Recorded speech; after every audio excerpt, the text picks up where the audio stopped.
We're going to open up our Chumash, so to speak, online. So I'm going to share screen so we just see the words. So our Parsha is here. Begins, Ve'ela told us Yitzchak ben Avraham. Avraham held the Yitzchak. Now we say that at the end of Avraham's life, actually, Avraham is alive still. That it says these are his descendants of, even though it says earlier that Avraham passed away at the end of last Parsha, but this is a little bit of like a return. Because we're saying that Yitzchak gives birth to twins, Yaakov and Esav, right? Chronologically, actually, Abraham was still alive for like 15 years when his grandchildren, Yaakov, Esav and Yaakov were alive. Just so you know. In fact, they say therefore that Esav didn't really become a bad boy until Abraham passed away, because as long as Abraham was around and alive, Esav was still a goodie. It was only after Abraham passed away that he some say he really wasn't good even then, but he just kept it concealed from his father, from his grandfather. Be it as it may, there's a connection here. Okay. So the verse begins that this is the birthing of these are the descendant, the children of Yitzchak, the son of Abraham, and then it repeats that Abraham gave birth to Yitzchak. So all the great questions, why is there this repetition? Rashi says it's because that people, it's based on the Medrash, that people began questioning that, being that they knew that there was the whole situation with Avimelech in the last Parsha too, right, with Sarah, wound up in Avimelech and Philistines and all that. So people began rumors that maybe Yitzchak, his father, is not really Abraham, it's really Avimelech. So therefore, in order to make it clear that therefore God made that Yitzchak look like his father, Abraham. Okay? So no one could even question that Yitzchak was Abraham's father, that they looked almost identical. Good. But let me ask you a question. What's the big chiddush? Many children look like their fathers. Why did God even have to make a special cluster pun if it says that, whatever it is? You don't need God's miracle to do it. It's biology 101. That the child many a times carries not just the traits and genes, but even the appearance of his father, mother, what have you. So it's explained. The Rebbe explains to others, I think, too, and it's based on the Kabbalah part. And we know that Avraham represents chesed, kindness. It's one side. Yitzchak represents the opposite, Gevurah, severe, Pachad Yitzchak, right? Fair. Even though his name means Yitzchak, I will laughing, but it's the future joy. That means the seriousness and Gevurah of Yitzchak now we only see the seriousness. It's only in the future that we see, even in the seriousness and the Gevurah, there's something positive. But what we see now openly is serious, is the Gevurah part. So since we know like physical is an expression of the internal spiritual or psychological, what have you, so really Avraham and Yitzchak were polar opposites, Chesed and Gevurah. So if Chesed is birthing, it should be similar to itself. Chesed would beget Chesed. So therefore, there was the need for the special miracle that despite the fact that Yitzchak is the opposite trait of Abraham, still physically, externally, Yitzchak appeared like Abraham. Okay?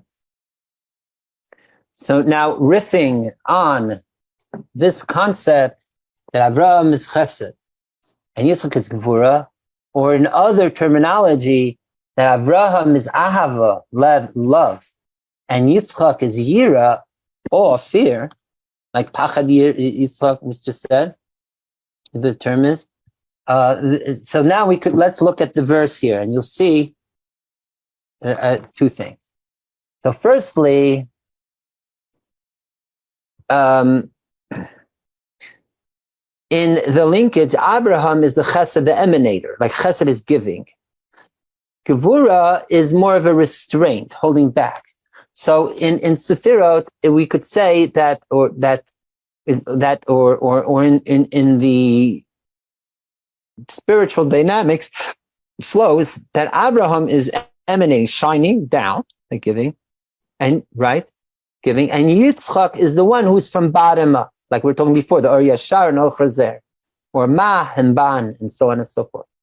That Abraham is mainly bringing down, and Yitzchak is elevating, bringing up from down up.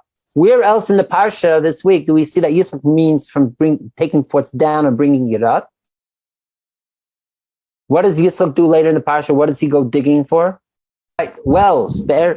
So what wells is interesting. We know there's rain, as water comes from above, or even, I don't know, ice-capped mountains melt and flow down to the valley. Fine, so that's water coming up, down. But the water of a well is you have to dig down, and then the water itself rises up. Okay, so we see Yitzchak already manifesting this idea of from bottom up, Mata Lamayla. So now let's read this. Eila told us Yitzchak, how do we then Avraham, that this is how we go to take to birth that we need, that it's through activating down here on from bottom up, going up, that then we could draw down the from above the Avraham to come down. That means we work on ourselves to make ourselves the right vessel down here and do what we need to. And that is sense. Then that activates the Abraham energy above to come down. And then when it comes down, then Abraham, that is the Abraham Hoylet is Yitzchak. Then Yitzchak can find its fullness. Not just Yitzchak becomes its fullness and best, but then Yitzchak could birth farther to the next generation. That's Yaakov and Esau, right? Incidentally, the word Abraham, gematria, is 2 times the word Oyer, light. Right? Light is 207. Abraham is 414. Share screen for a bit. I'm muting you. The word the ahapta is 400 is 2 times the word I think, right? And Abraham is related to the ahapta. Okay, whatever it is. But that is the dynamic here that's happening. So again, this is again connecting to the energy, what's related to this month. And we were speaking before that Kislev is primarily about beginning with our work down here, the Or Chazer, and bringing it up. Like we were saying before, also the Motzei Shabbat begins the work from the Or Chazer. And we're learning from that result earlier. That's the beginning of the week. That's how we have to first activate the beginning of the week. And then we're able to bring down. Incidentally, remember we said before that Kislev, Lev is Lamed Vav 36, is Gematria Eila. What's the first word of our parsha? Is ve'ela. Again, the word Eila, to reveal, but not just Eila, but with a Vav. Vav means to repeat something. Like we'll say later in the parsha, V'yitin l'chalokim, the blessing of Yitzchak to Yaakov is, and he shall give.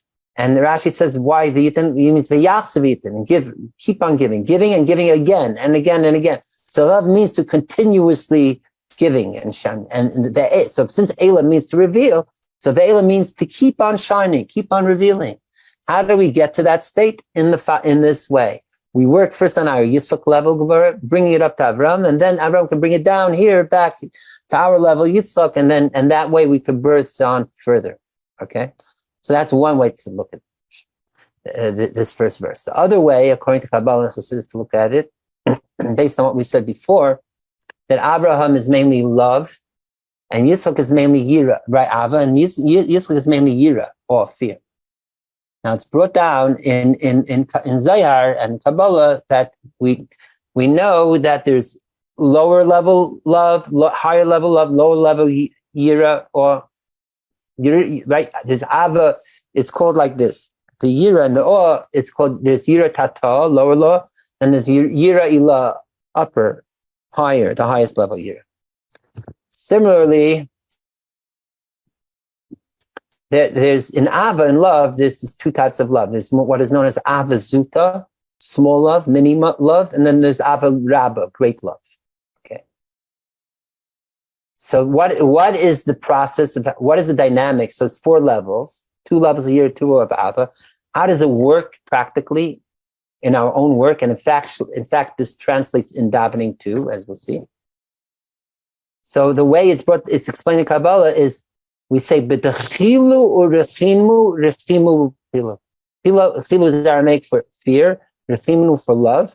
So it's not love, fear, love, then again fear, love, but it's actually the lower level fear, above that the lower level love, and above that the higher level love, and then above that the highest is actually the higher level of fear, of awe, yira. So it's yira, ava, yira. Okay? Yira tata, ava zuta, ava rabba, then yira ilah. Like most people think the highest level must be love. But no. According to Kabbalah and explaining the Chassidus, the highest level is actually yira, awe, on the highest level. Because that awe is not scared and limitation. It means I'm overwhelmed, I'm in together one with the essence. That is, yira also has the word to see, visual. Everything is open and most open, illuminated. So too in davening, we say we begin before we daven, we're supposed to prepare ourselves for davening. And that is the preparation for daven. That's the yira tata, lower yira. Then we go into Pesukei de Zimra, all the parts of the davening about the greatness, all the hallelujahs and all the beauty of creation, all that. That is the Ava Zuta, the lower level of Ava. Then we build ourselves up to the Ava Rabba. When is that? That's Shema. We get to the V'ahavta. That's the highest level of love. But then after that, we have Shemana Esrei. And Shemana Esrei is actually the Yira Ilah, the highest level of awe. That's why we stand like we're before the king and its most level of awness, awesomeness even. Okay. So that too is translated here in this pasuk. We say, how do we make the proper birthing, meaning getting to the highest, the proper level? What's the best alignment? You first start with Yitzchak. That's the lowest level of Yira, right? It's Gvura, Yira. Then it's Ben Avraham. Then you work your way up to the lower level of love, Avraham. And then you follow that with the upper level of love. The second time it says Avraham. And only then birthing to the highest level of Yira, which is the second time it says Yitzchak. Okay? So that is the best, purest dynamic. And in fact, it says when Mashiach comes, Yira actually, this supernal Yira will be the most open and illuminated. So it says like this. We know Kohanim represent Chesed, or and in metals they represent silver, Kisufin, yearning. Leviim represent Yira, awe, and also gold. So normally, like in normal states, we know that the Leviim, the Levites, are there merely to support, and they're inferior, even so to speak, to the Kohanim, so the main machas. But it says when Mashiach comes, there'll be the opposite. The Levi will be superior to the Kohen. Why? Because it's dafka when Mashiach comes that will reveal openly that the highest level is not love, but the state of absolute awesomeness, awe, yira. Okay? That level of Yitzchak will be shown to be most superior. And that's why it says that when Mashiach comes, the verse is that it's dafka Yitzchak will be called Kiata Avinu, that you're our father. Not Avraham, not Yaakov, but Yitzchak will be the number one of the patriarchs when Mashiach comes. And again, that's already embedded in the name Yitzchak, is in the future tense. Apam Yitzchak will laugh, like we say when Mashiach comes, then our mouths will be filled with laughter. So the name Yitzchak is already signifying that even though it seems like all scary trepidation, so to speak, pachad, now Yitzchak, but really this is just the ultimate revelation of Yitzchak will be that it will be a state of total positivity and happiness and laughter. Okay? But this takes a lot of work. This doesn't come overnight. And that's why we have to work here in this world. And that's the whole digging of the wells that Yitzchak goes through. And if you in the Parsha later, let's see, I'm just going to skip a bit so let's share screen a bit. Where it says that he digs the wells. That he digs once, but then the Philistines come and stop it. So he has to build a second well. he builds an Asik well, so he builds a second one, Sitna, and these are all negative names. Asik means messing things up. Sitna was as a word, stirring like the Satan. But then he builds a third well, which he calls Rechavot, and that it lasts forever. And it's brought down, I forget where, if it's in Kabbalah or Medrash, and these three wells represent the three temples, three Batim Mikdashes. That the first temple was built, but then was destroyed. Comes the second, is also after the third one, that will be built and be Rechavat, it means be wide, or be all the best. In fact, the Rechavat is also the word Rechavat Anar, the wideness of the rivers. It represents in Kabbalah the sphere of Bina, that Yitzchak is actually an expansion of Bina of the energy of Avraham. And able to be fruitful from it in the land. Yitzchak also, we know, like Yitzchak, because there was a famine, he wanted to go down to Avimelech, the Philistines, or wherever, to Egypt, actually. I'm sorry. But God does not allow Yitzchak to leave Israel. He says, you're holy, and you're to remain in Israel because it's already consecrated from Shia. That means that Yitzchak's role was not to go, Avram's role was to go out to spread, to be a missionary, even a shliach, so to speak. Yitzchak was the opposite. He stayed where he was. He did something even greater. He didn't have to go out. In a way, his light was so intense. He was able to attract people to come to him. Even as the Chumash says, it says that at some point, Avimelech came to the great king Avimelech, the Philistine, and came to Yitzchak to say, hey, why didn't you tell me that Rivka is really your wife, not your sister, blah, blah, blah. And that's when and things work out positively. That means that Yitzchak was able to attract even Avimelech and the Philistines, which Philistines, what is the word Philistine? Peleshet, Pilash also means like being open, exuberant, spreading out openly. And it's explained that the Pelishtim were those like almost merrymakers. Everything was hilarious. They were also great imitators. Great copy. They were like actors and entertainers. And it was a lot of full of entertainment, and even they could imitate even the activities of Avraham, of the holy activities. But it was all external. It was all surface level. What didn't really penetrate deep. And that's why, in fact, they were covering up all these wells. They just wanted things to be on surface level. But that's what Yitzchak accomplished. He got the Philistines to come to him and get them to transform and get them to stopping, meaning filling up the wells.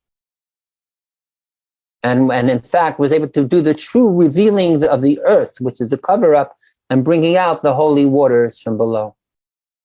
And that is also a teaching for all of us, to be ideal and straight with our practice, whatever we do, irregardless of what people perceive, even if we don't go anywhere. Number one. Number two is to dig. Digging is not easy. And to dig within ourselves, whatever's covering up our pure well spring water. And that way to bring it out into the world. Okay?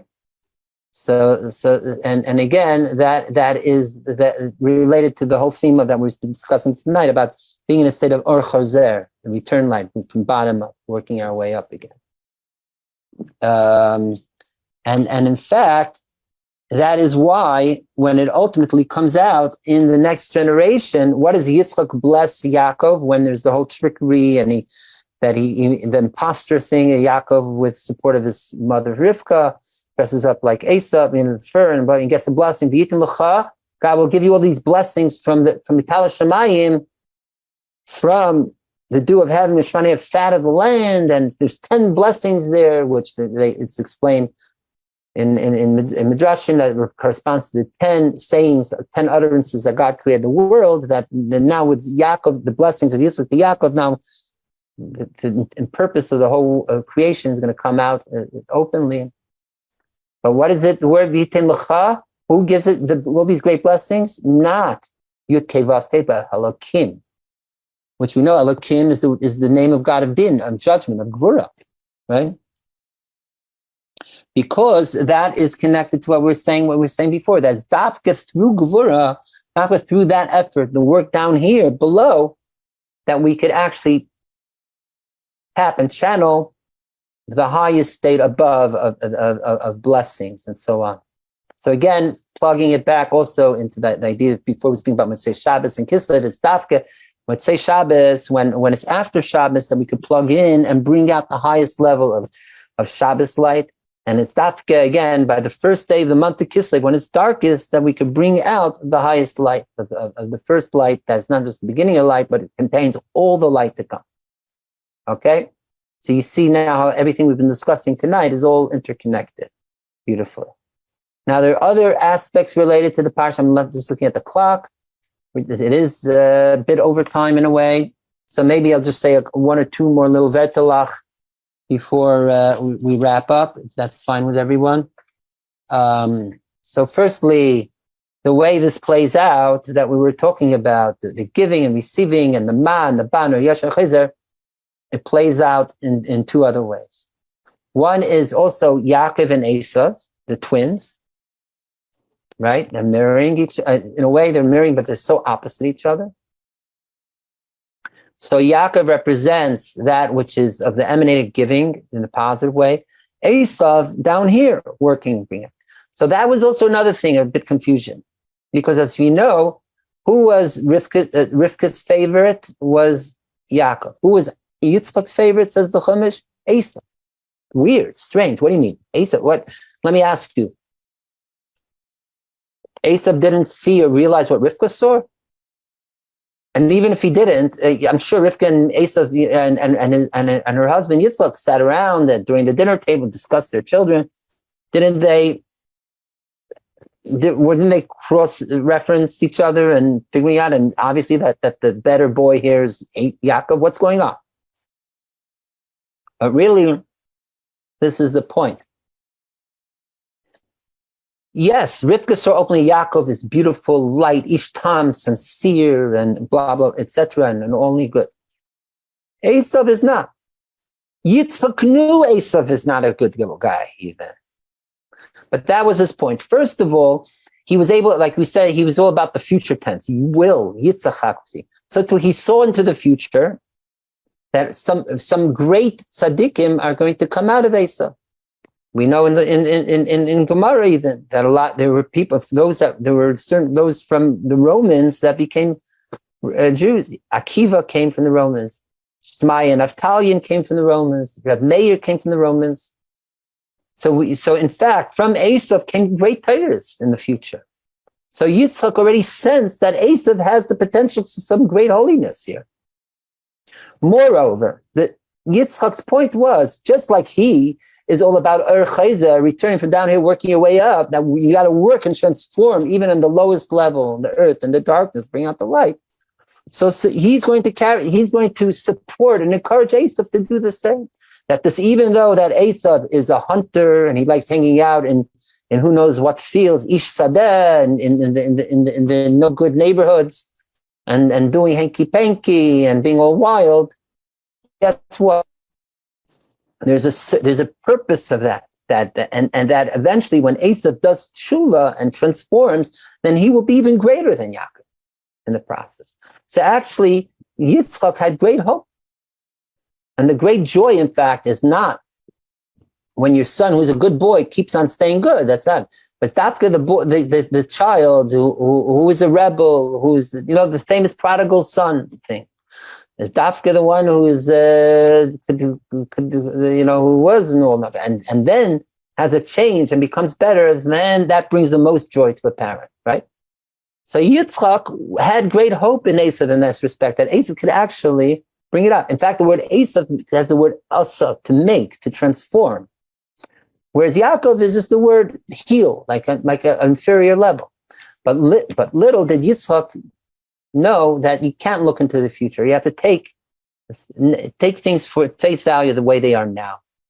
Of course, Esav had the potential to do tshuva and all that, but that was Esav's own free choice to do, regardless of what Yitzchak perceived and thought and what have you.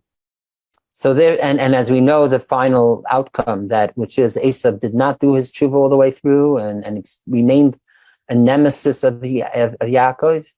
and yada yada. And in fact, what happened at his end was he wanted to be buried in Parshat Machpelah with right and all that. The famous thing that what Chushim went, the son of Dan, went and chopped Esav's head off, which rolled to the feet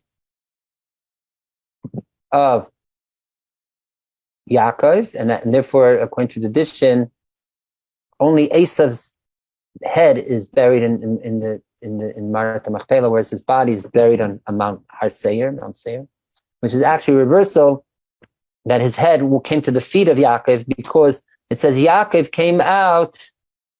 What it says, V'yadei echezes. Oh, so it's a bit of a repeat, because it says what's the V'yadei echezes ba'kev, right? Because by that cave Esau.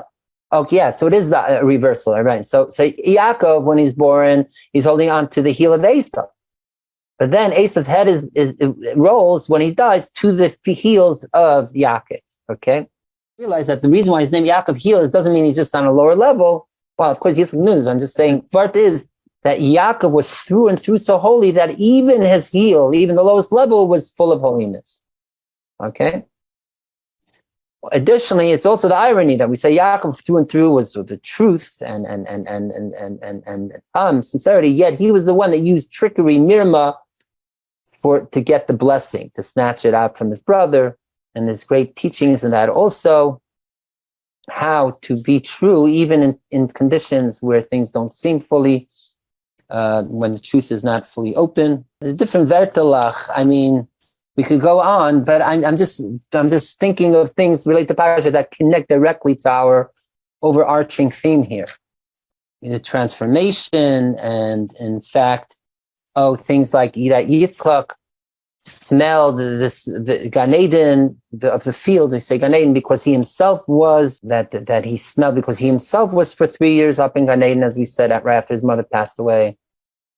So bringing it down. To end off, I just remember there's a beautiful, old Pirchei Jep song to the V'yitein Lecha verse. So I'm going to sing it now, and we'll end off with that, okay? V'yitein Lecha Elokim mital hashamayim u'mishmanei haaretz V'raiv dagan v'siraish Itein lecha Elokim mital hashamayim u'mishmanei haaretz V'raiv dagan v'siraish Itein lecha Elokim mital hashamayim Nishmanei haaretz v'raiv dagan v'siraish V'yitein lecha Elokim mital hashamayim Nishmanei haaretz v'raiv dagan v'siraish V'yitein lecha Elokim mital hashamayim u'mishmanei haaretz v'raiv dagan v'siraish. All right, there we are. Yeshikayach, everyone. Thank you for tuning in. A good Ben Chodesh, of course. And sing, just making your musical hallels if you're wherever you are. And make even the darkest hours, bring it, illuminate with our learning and Zoom light. I'm so happy that we all tuned in, and we have this core people learning. And I hope what we were learning about Motzei Shabbat and Noam wasn't too over anyone's heads. Aleinu, I hope it came down into our lives enough. But but it's good sometimes to get deeper into learning, to get to the more esoteric stuff. So now we'll sing the Good Shabbos song, and I wish everyone good Shabbos and good Chodesh and happy Kislev, okay? Good Shabbos, Jonathan. Good Shabbos. Good Shabbos, Zusha, Steve, Abba. Good Shabbos. Good Shabbos, Danny. Good Shabbos. Good Shabbos, Aaron. Good Shabbos. Good Shabbos, Rivka. Good Shabbos. Good Shabbos, Ariel. Good Shabbos. Good Shabbos, Harvey. Good Shabbos. Good Shabbos, whole world. Good Shabbos. Good Shabbos, Sunday, Monday, Tuesday, Wednesday. Good Shabbos. Good Shabbos, Thursday and Shabbos. Good Shabbos. The whole wide world is singing Good Shabbos. Every day of the week singing Shabbos. Everyone, every soul singing Shabbos. Every world is singing Shabbos. Everything is Shabbos. Shabbos. Shabbos. Thank you, Trevor, again. A million for staying up with me every week. It's such. This is the greatest gift, the greatest. Choser, the Yashar, Choser is each other till a point that we don't know who's Yashar, who's Choser. It's just bouncing, reflecting off each other, interfacing, intershining, our innermost to the outermost, all the way through and through, on all the realms of our souls and on all world dimensions. Good Shabbos, everyone. Call to out there in Facebook land. Good Shabbos, everyone. And anyone wants to connect with me, you know how to throughout the week. Okay, Gewalt. Love you all.